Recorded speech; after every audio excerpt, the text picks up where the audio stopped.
എന്ത് നിലപാടാണ് എന്റേതെന്ന് ഞാൻ വ്യക്തമാക്കിയാലില്ലെങ്കിലും എന്റെ നിയന്ത്രണത്തിലുള്ള എന്താണ് എന്റെ ഇമ്മീഡിയറ്റ് എനിക്ക് ചുറ്റുമുള്ള എന്റെ വർക്ക് സ്പേസ് ആണ്. ഞാൻ സുരക്ഷിതമാക്കാം എന്ന് എനിക്ക് നിങ്ങളോട് ഇന്ന് പ്രോമിസ് ചെയ്യാൻ കഴിയുന്നത് എനിക്ക് ചുറ്റുമുള്ള വർക്ക് സ്പേസ് മാത്രമാണ്. പക്ഷെ എനിക്ക് ചുറ്റുമുള്ള വർക്ക് സ്പേസ് ഞാൻ സുരക്ഷിതമാക്കും. അതിനപ്പുറത്തേക്ക് ഞാൻ ഇതിലൊന്നും ഇൻവോൾവ് ആകില്ല എന്ന് പറയുന്നിടത്ത് തീരുന്നതല്ല ഞാൻ ഉൾപ്പെടെയുള്ള ആൾക്കാരുടെ ഉത്തരവാദിത്വം. അതാണ് ഇവിടെ ഏറ്റവും പ്രാധാന്യം അർഹിക്കുന്ന പരാമർശം.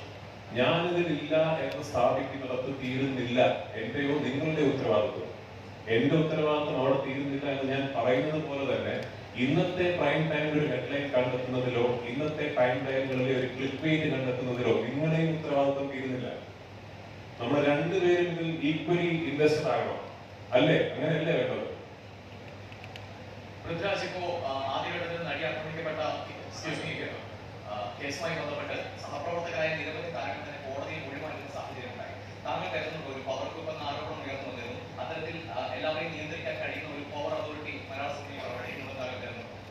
അത്തരം ഒരു പവർ അതോറിറ്റിയുടെ ഭാഗത്തു നിന്നും ഒരു ഇടപെടൽ എനിക്കെതിരെ ഉണ്ടായിട്ടില്ല എന്ന് ഞാൻ ഇവിടെ പറഞ്ഞാൽ അങ്ങനെ ഒരു പവർ ഗ്രൂപ്പ് ഇല്ല എന്ന് എനിക്ക് അവകാശപ്പെടാൻ കഴിയില്ല. ഞാൻ അവരെ ഫേസ് ചെയ്യേണ്ടി വന്നിട്ടില്ല. അവരാൽ ഞാൻ ബാധിക്കപ്പെട്ടിട്ടില്ല. അവരാൽ ബാധിക്കപ്പെട്ടവർ ഇന്ന് മലയാള സിനിമയിൽ ഉണ്ടെങ്കിൽ അവരുടെ ഗ്രീവൻസസ് കേൾക്കണം. അത്തരം ഒരു ബോഡി പ്രവർത്തിക്കുന്നുണ്ടെങ്കിൽ അതില്ലാതാകണം. പക്ഷെ എനിക്ക് അത് ഉണ്ട് എന്ന് പറയണമെങ്കിൽ ഡയറക്ട്ലി ഞാൻ എക്സ്പീരിയൻസ് ചെയ്തിട്ടുണ്ടാകണം. ഞാൻ എക്സ്പീരിയൻസ് ചെയ്തിട്ടില്ല എന്നതുകൊണ്ട് അങ്ങനെ ഒരു ഗ്രൂപ്പ് ഇല്ല എന്നും എനിക്ക് പറയാൻ കഴിയില്ല. I hope you get what I mean. Raju, ഇപ്പോഴത്തെ ഒരു അമ്മയുടെ ഭാഗത്ത് ഇപ്പോഴത്തെ ഒരു സ്റ്റാൻഡ് മതി. സിദ്ദിഖ് പറഞ്ഞത് ഒറ്റപ്പെട്ട സംഭവം എന്നാണ്. പക്ഷേ ഒടുവിൽ സിദ്ദിഖ് തന്നെ പടി ഇറങ്ങേണ്ടി വന്നു. അമ്മയുടെ ഒരു സ്റ്റാൻഡ് അമ്മ തിരുത്തേണ്ടതല്ലേ? ആണെന്ന് ഞാൻ ഇപ്പോൾ പറഞ്ഞല്ലോ. തീർച്ചയായിട്ടും ശക്തമായ ഇടപെടലും നടപടികളും അമ്മ സംഘടനയുടെ ഭാഗത്ത് നിന്നും ഉണ്ടാകേണ്ടത് തന്നെയാണ്. ഈ സിദ്ദിഖ് മാറിയതിനു ശേഷം ആ ചുമതലയ്ക്ക് വന്ന നടൻ ഇപ്പോൾ ഒരു ആരോപണം നേരിട്ടു.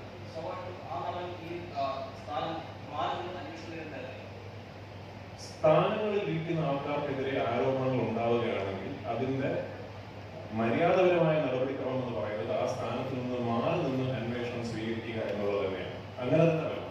കാരണം ഒരു സ്ഥാനത്ത് ഇരിക്കുമ്പോൾ ഒരു പൊസിഷൻ ഓഫ് പവർ വീൽഡ് ചെയ്യുമ്പോൾ നമ്മളൊരു ഇൻവെസ്റ്റിഗേഷൻ നേരിടാൻ പാടില്ല എന്നാണ് ഞാൻ വിശ്വസിക്കുന്നത്. അപ്പൊ അങ്ങനെ തന്നെ വേണം തീർച്ചയായും. Good evening. So, how do you respond to all the allegations now? The Me Too has been hitting the Malayalam cinema industry very hard. So, how do you respond to all the allegations? Like, what should be the future course of action? I've been responding to for the last 10 minutes actually. I would like a response in English. Oh. It's for any time. Look, all of them need to be taken into account quite seriously. Absolutely. I mean, if allegations have been made, thorough investigations need to be followed up with. And if these investigations lead to the allegations being proven right, proven correct, there has to be exemplary punishments handed out.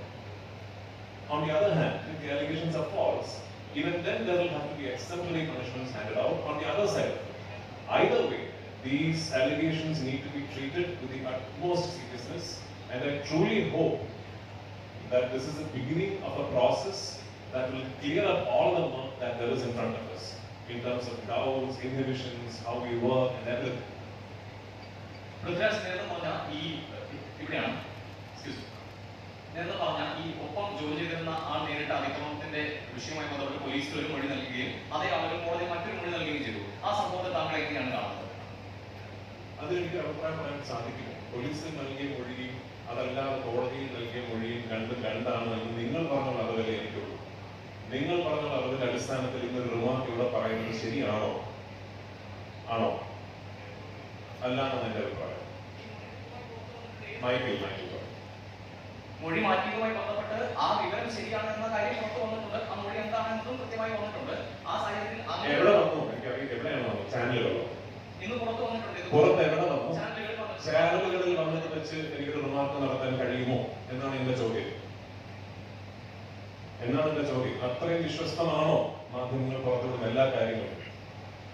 Prithvi, ആക്രമിക്കപ്പെട്ട നടിയുമായി ബന്ധപ്പെട്ട് തിരിച്ചു കൊണ്ടുവരേണ്ട അമ്മയിലേക്ക് ഇപ്പോഴും ഈ WCC അംഗങ്ങളാണ് ഇതിനൊക്കെ തുടക്കമിട്ട ഒരു ടീം. അവരിപ്പോഴും പുറത്താണ്. അവർക്ക് ഇപ്പോഴും ഒരു ഔട്ട്കാസ്റ്റ് പദവിയാണ് ഇപ്പോഴും ഉള്ളത്. അതിൽ ഒരു മാറ്റം വരേണ്ടത്. ലെഫ്റ്റ് മീ തീർച്ചയായിട്ടും എല്ലാവരും ഒരുമിച്ച് ഇൻക്ലൂസീവായിട്ട് പ്രവർത്തിക്കുന്ന സംഘടനകൾ മാത്രമാണ് സിനിമയിൽ നിന്ന് മാത്രമല്ല എല്ലാ മേഖലകളിലും നിലനിൽക്കുന്നതെന്ന് ആഗ്രഹിക്കുന്ന ഒരാളാണ് ഞാൻ. അങ്ങനെ ഒരു ഭാഗ്യത്തിലേക്ക് നമ്മൾ ഉടനെ എത്തിച്ചേരട്ടെ എന്ന് ഞാൻ പ്രത്യാശിക്കുന്നു. താങ്കൾ ഒരു സിനിമ നിർമ്മിക്കുന്ന ആൾ കൂടിയാണ്. ഇപ്പോഴും ഈ കാരവാൻ സംസ്കാരമൊക്കെ ചില ആളുകൾക്ക് മാത്രമാണുള്ളത്.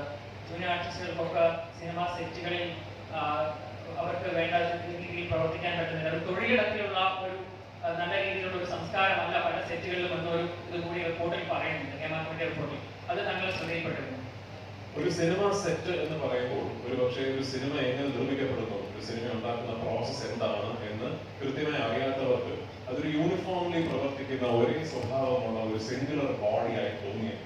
പക്ഷെ ഒരു സിനിമ സെറ്റ് അങ്ങനെയല്ല. ഒരു സിനിമ സെറ്റിൽ ഇപ്പൊ നമ്മൾ ഇന്ന് ഷൂട്ടിംഗ് നടക്കുമ്പോൾ ആ ഷൂട്ടിംഗ് നടക്കുന്ന സ്പോട്ടിൽ എന്ത് നടക്കുന്നു എന്നുള്ളത് മാത്രമായിരിക്കാം ഒരു പക്ഷെ നമ്മുടെ കാഴ്ചയിൽ, നമ്മുടെ അറിവിൽ നമുക്ക് അറിയാൻ കഴിയുന്ന കാര്യങ്ങൾ. ഇതേ സെറ്റിന് വേണ്ടി ഭക്ഷണം ഉണ്ടാക്കുന്ന ഒരു മെസ്സ് 5 കിലോമീറ്റർ അപ്പുറത്ത് കാണും. ഇന്ന് നമ്മൾ ചിത്രീകരിക്കുന്ന സീനിൽ 2000 ജൂനിയർ ആർട്ടിസ്റ്റുകൾ വേണമെങ്കിൽ ഈ ജൂനിയർ ആർട്ടിസ്റ്റുകളെ സെറ്റിൽ എത്തിക്കുന്ന ജൂനിയർ ആർട്ടിസ്റ്റ് ഏജന്റുമാരുണ്ട്. നമ്മൾ അവരുമായിട്ട് കോർഡിനേറ്റ് ചെയ്തിട്ടാണ് ഇന്ന ഏജന്റിന്റെ കയ്യിൽ നിന്ന് 500 ജൂനിയർ ആർട്ടിസ്റ്റ്, ഇന്ന ഏജന്റിന്റെ കയ്യിൽ നിന്ന് 1000 ജൂനിയർ ആർട്ടിസ്റ്റ്, ഇങ്ങനെയാണ് ജൂനിയർ ആർട്ടിസ്റ്റുകൾ ഈ സെറ്റുകളിൽ എത്തുന്നത്.